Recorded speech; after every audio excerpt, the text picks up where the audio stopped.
तो दोस्तों आज सुबह खेसारी लाल यादव जी का गाना रिलीज हो चुका है 6:30 बजे पीपा म्यूजिक वर्ल्ड पर। एगो बात बताई और आप लोगों को बता दें, गाना रिलीज हुआ है अभी और आप इन सारी चीज़ों का स्क्रीनशॉट ले लीजिए ताकि आपको मैं बाद में और सारे रिकॉर्ड्स गिनवा सकूं। खेसारी लाल यादव जी का इस साल का पहला गाना है और आप लोगों को बता देते हैं, इससे पहले जो खेसारी लाल यादव जी का गाना रिलीज हुआ था वो भी जीरो सब्सक्राइबर वाले चैनल से रिलीज हुआ था, आप लोगों को पता होगा। और उस चैनल को अभी 3 लाख से भी ज़्यादा सब्सक्राइबर मिल चुके हैं। और अभी इस साल का ये जो खेसारी लाल यादव जी का गाना रिलीज हुआ है उस गाने को भी 0 सब्सक्राइबर वाले चैनल से रिलीज किया गया है। तो चलिए अब आप लोगों को बताते हैं जो इस गाने को 1 घंटे में क्या क्या अचीव मिला।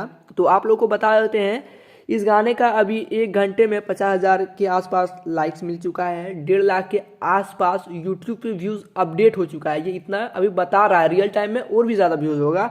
और कमेंट 7,500 के आसपास लोगों ने किया है। वहीं आप लोगों को बता दें, इस चैनल को अभी सब्सक्राइबर 27,000 से कुछ ज़्यादा मिले हैं। इसी चीज़ का आप लोगों को स्क्रीनशॉट लेना है ताकि खेसारी लाल यादव जी को आप समझिए, खेसारी लाल यादव जी अपने दम पर चैनल को खड़ा भी कर रहे हैं और रिकॉर्ड भी बना रहे हैं। तो आप लोग क्या कहना चाहेंगे इस बारे में, हमें कमेंट करके अपनी राय जरूर दें। साथ ही अगर ये अपडेट आप लोगों को पसंद आया हो तो कर दें वीडियो को लाइक, और चैनल पर पहली बार आए हैं तो चैनल को सब्सक्राइब कर लीजिए। तो मिलते हैं फिर किसी खास वीडियो को लेकर, तब तक अपना ख्याल रखें। Thank you.